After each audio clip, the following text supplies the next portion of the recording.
Mu karere k'ibiyaga bigari hari ibihugu bibiri bihana imbibi bihuje amateka menshi, ururimi n'umuco ndetse n'imiterere y'imibereho y'abaturage, ariko bikaba bifite uburyo butandukanye cyane mu miyoborere, mu mutekano no mu kubaka inzego z'ubutegetsi. U Rwanda n'u Burundi akenshi byitwa ibihugu by'imanga kubera isano bifitanye mu mateka, ariko iyo ugeze ku rwego rwo kureba uko abayobozi bakuru b'ibi bihugu barindwa, uko inzego z'umutekano zubatse, uhita ubona ko hari itandukaniro. Muri kino cyegeranyo turakwereka neza uburyo nyakubahwa Perezida Paul Kagame na Evariste Ndayishimiye barindwamo. Mu gusesengura buno buryo bano ba perezida barindwamwo, turagendera ku ikoranabuhanga rikoreshwa mu burinzi bwabo, imiterere y'ingabo, imyitozo abasirikare bakora na filozofi y'umutekano ikoreshwa kugira ngo barindwe. Buno buryo buratwereka itandukaniro riri hagati y'uburyo nyakubahwa Perezida Paul Kagame arindwa n'uburyo Evariste Ndayishimiye arindwamo. Ese ninde urindwa cyane bihambaye kurusha uwundi? We niza amatwi muvira umuzinga akantu kandi urasobanukirwa neza umuperezida urindwa cyane kurusha undi. Nk'ibisanzwe ngiye bategure kino cyegeranyo, nitwa Ndayambaye Jean Claude. Ugereranyije ubuso, abaturage n'ubudahangarwa bw'abayobozi b'ibihugu byombi, u Rwanda n'u Burundi n'ibihugu byitwa imanga, ariko bifite itandukaniro rikomeye ku bigendanye n'imibare. U Rwanda rufite ubuso bungana na kilometero kare 26,338, mu gihe u Burundi bufite ubuso bungana na kilometero kare 27,834. Bivuze ko Burundi buruta u Rwanda ho gato. Ku bijyanye n'abaturage, u Rwanda rurimo abaturage barenga miliyoni 14, mu gihe Burundi bufite abagera kuri miliyoni 14 gusa. Bituma u Rwanda ruba igihugu gituwe n'abantu benshi cyane ugereranyije n'ubuso bwarwo. Imyaka y'abaperezida nayo iteye amatsiko cyane. Perezida Paul Kagame yavutse mu mwaka w'1957, mu gihe Perezida Evariste Ndayishimiye yavutse mu mwaka w'1968. Byumvikana neza ko nyakubahwa Perezida Paul Kagame arusha Ndayishimiye imyaka 10 gusa. Ubudahangarwa bwa Perezida Paul Kagame bwubakiye ku bunararibonye bw'imyaka 24 ayobora u Rwanda n'amateka yo guhagarika jenoside, bituma agira ijambo rikomeye mu mahanga n'umutekano wizewe ku rwego rw'isi. Ku rundi ruhande, ubudahangarwa bwa Ndayishimiye bwubakiye kuba ari umuyobozi uhagarariye inyungu z'amashyaka n'amoko yahoze ahanganye, kandi akaba afite inkunga y'umubare munini cyane w'ingabo zamushyize ku butegetsi nyuma y'urupfu rwa Pierre Nkurunziza. Perezida Paul Kagame azwiho kuba umugabo w'ingabo wize amashuri akomeye cyane mu bya gisirikare.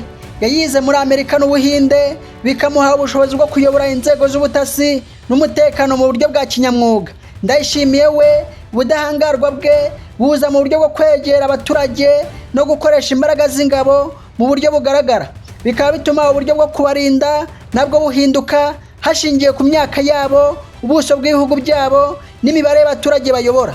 Iyo urebye uburyo bw'ikoranabuhanga n'itumanaho, usanga uburinzi bwa bano ba perezida butandukanye bihambaye. Uburinzi bwa Perezida Paul Kagame bwubakiye ku kintu bita electronic warfare cyangwa intambara y'ikoranabuhanga, aho imodoka ze ziba zirimo ibikoresho bya cyanodrams bishobora guhagarika itumanaho ryose, rishobora gukoreshwa mu guturitsa ibisasu cyangwa kuyobya utudege duto tw'intambara. Abashinzwe umutekano we bakoresha itumanaho ry'ibanga ridashobora kumvirizwa n'undi muntu uwo ari we wese, kandi hagakoreshwa kamera n'uburyo bwo kugenzura ikirere mu gace kose agiye gusura mbere y'uko ahagera mu buryo buhanitse. Mu Burundi nubwo nabo bagerageza gukoresha ikoranabuhanga, uburyo bwa Perezida Ndayishimiye bwibanda cyane ku guhererekanya amakuru mu buryo bw'amagambo n'inzego z'ubutasi no gukoresha abasirikare benshi bagaragara ku maso kurusha gukoresha imashini zihambaye. U Rwanda rwashoye imari mu buryo bwo kumenya amakuru mbere y'uko ikintu kiba, mu gihe mu Burundi hakoreshwa uburyo bwo kumenya ikintu cyamaze kuba. Iri koranabuhanga ryo mu Rwanda rituma Perezida Paul Kagame ashobora kugenda mu bantu benshi mu mahanga adafite abasirikare benshi bamugaragiye, kuko ikoranabuhanga rimurinda riri kure cyane yaho amaso y'umuntu asanzwe atageze. Nanone kandi u Rwanda rwifashisha uburyo bw'ikoranabuhanga bufunga imiyoboro y'itumanaho yose mu gace perezida arimo, mu gihe mu Burundi bakishingikiriza cyane ku bwinshi bw'imbunda n'ubwinshi bw'abasirikare.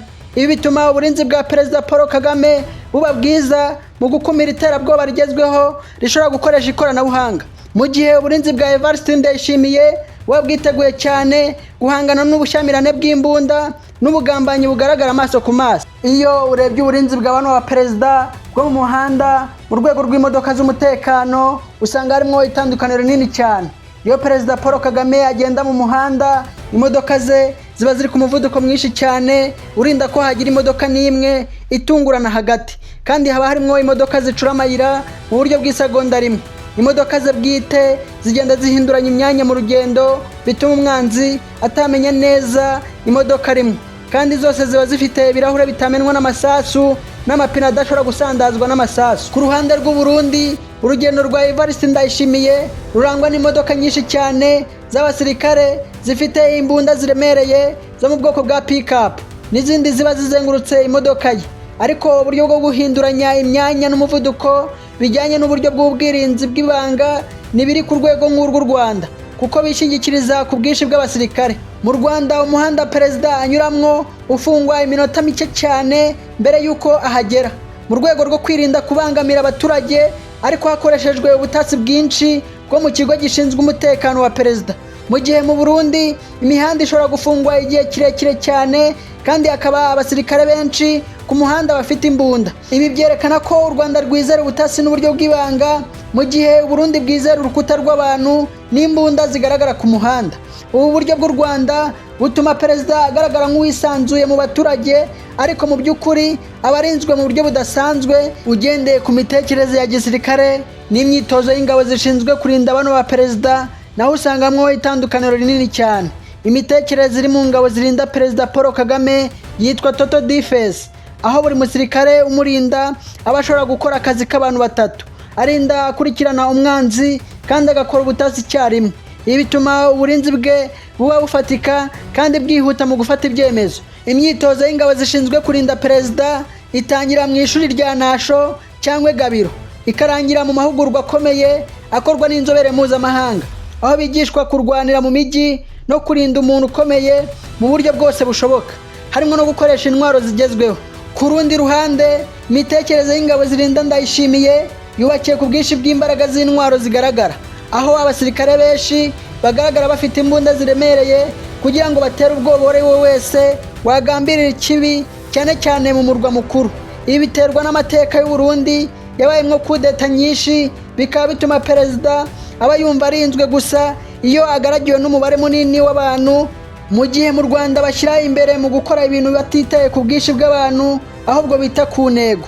Mu Burundi bo bashyira imbere imigaragarire y'ubwinshi bw'abasirikare kugira ngo batere ubwoba ubugambanyi bw'imbere mu gihugu. Abarinda Perezida Paul Kagame batozwa kuba abadiplomate mu buryo bugaragara. Iyo urebye uburyo bano ba perezida barindwa hashingiwe ku miterere ya politiki n'akarere, usanga naho harimo itandukaniro rihambaye cyane. Umutekano wa Perezida Paul Kagame ufite ishusho yo kurinda umuyobozi w'igihugu gifite inzego zubatse neza mu buryo bwa centralized command, aho itegeko rimwe risohotse rikurikizwa ku rwego rwose rw'umutekano nta gucunga ku ruhande. Bikoroshya akazi k'abarinda umukuru w'igihugu, kuko amakuru agera ku bashinzwe umutekano we vuba kandi adahindutse. Ibi binaterwa n'uko u Rwanda rufite umutekano w'imbere mu gihugu uhambaye, bigatuma uburinzi bwa Perezida Paul Kagame bwibanda cyane ku bimenyetso by'imbaraga mu rwego rwo kurinda izina rye, mu gihe ku rundi ruhande umutekano wa Perezida Ndayishimiye ugaragaramo kwigengesera gukaze bitewe n'umwuka mubi uba uri hagati y'ingabo za leta ziba zihanganye n'inyeshyamba, harimo nka Red Tabara, bivuga ko ziba ziri mu bice byegereye umupaka w'u Rwanda. Uburinzi bwa Ndayishimiye bwarakajijwe cyane mu buryo bwo kwitegura intambara. Ibi bituma uburinzi bwe bugaragara nk'uburi mu bibazo, mu gihe bwa Perezida Paul Kagame bugaragara nk'ubukomeye butajegajega na busa. Mu by'ukuri uburinzi bwa Perezida Paul Kagame bwubakiye ku bushobozi bw'urwego rurimo special force ziba ziri hafi aho zitagaragara, mu gihe ubwa Ndayishimiye bwubakiye ku kwizera hagati y'abantu ku giti cyabo. Iyo urebye itandukaniro rya bano ba perezida ugendeye ku buryo abarinda batoranywa, usanga harimo itandukaniro rikomeye cyane. Urwego rushinzwe kurinda Perezida Paul Kagame ni ishami ryihariye ritoranywa mu ngabo z'u Rwanda RDF, ritozwa mu buryo budasanzwe kandi rikaba rishinzwe gusa umutekano w'umukuru w'igihugu n'umuryango we ndetse n'abayobozi bakuru basura u Rwanda. Izi ngabo zitoranywa hashingiwe ku budahangarwa ikinyabupfura n'ubushobozi bwo kurwanira mu bihe bikomeye cyane, kandi zikaba zirangwa n'amategeko ya gisirikare, ibituma buri musirikare aba ijisho rya mugenzi we. Iri tsinda rikora ku rwego rwigenga, riba rifite ubushobozi bwo kwihagararaho haba mu kirere n'imisozi. Ku rundi ruhande, Perezida Evariste Ndayishimiye arindwa n'ingabo za BSPI. Uru ni urwego rufite inshingano nk'iz'u Rwanda, ariko rwashinzwe hashingiwe ku masezerano y'amahoro yabereye i Arusha. Ibituma uburinzi bwa Ndayishimiye buba bufite isura ya politike kurusha ubwa Perezida Paul Kagame, kuko bugomba kugaragaza ubumwe bw'ingabo zavuye mu nyeshyamba n'izari iza leta. Ingabo zishinzwe kurinda Perezida Burundi zubakiye ku kuringaniza imbaraga ngo hirindwe ubugambanyi bushingiye ku moko cyangwa ku mashyaka, bikaba ishingiro ry'itandukanye ry'imiterere y'uburinzi bwabo kuva ku mizi y'amateka y'ibihugu byombi. Ibituma ingabo za Perezida Paul Kagame batoranywa mu nzego zose, ariko hagashyirwa imbere cyane ubumenyi n'ubudahemuka, mu gihe mu Burundi hakurikizwa uburinganire bw'amoko n'uturere. Umwanzuro ugaragaza ko itandukaniro riri hagati y'uburyo Perezida Paul Kagame arindwa n'uburyo Perezida Evariste Ndayishimiye arindwa rishingiye ku nshingano z'amateka buri gihugu cyanyuzemwo kurusha uko ryaba rishingiye ku mbaraga z'umuntu ku giti cye. Ubudahangarwa bwa Perezida Paul Kagame bwubakiye ku kuba yarubatse inzego zikomeye n'ikoranabuhanga rihanitse, bituma umutekano we uba igikorwa cy'ubumenyi buhambaye, aho u Rwanda rwerekana ko rugenzura buri kantu kose mu buryo bwa gihanga. Ku rundi ruhande, Perezida Ndayishimiye Evariste akoresha uburyo bwo kugaragaza imbaraga z'imbunda n'abantu nk'uburyo bwo kwizera ituze mu gihugu cyabayemo imvururu n'ubugambanyi bwa gisirikare kenshi mu mateka yacyo, mu gihe u Rwanda rwashyize imbere gukora ibikorwa ariko bifite intego nyayo. U Burundi bwashyize imbere kuba benshi haba mu muhanda no mu nzego kugira ngo birindire umutekano ku masezerano ya politike y'uburinganire. Ibi bituma uburinzi bwa Perezida Paul Kagame bugaragara nk'ubw'umuyobozi w'igihugu cyahagaze neza mu nzego zose, mu gihe ubwa Ndayishimiye Evariste bugaragaza umuyobozi ukirwana no kunga amashyaka n'amoko binyuze mu kugaragaza imbaraga zifatika. Mbaye mbashimimwe twabanye, mbibutsa gukanda subscribe, like, kandi wibuke kwandika muri comment utubwire umuperezida urindwa cyane kurusha undi. Ese yaba ari Perezida Paul Kagame cyangwa ni Perezida Evariste Ndayishimiye? Ibitekerezo byanyu nibyo biduha ukuri. Mbaye mbashimiye.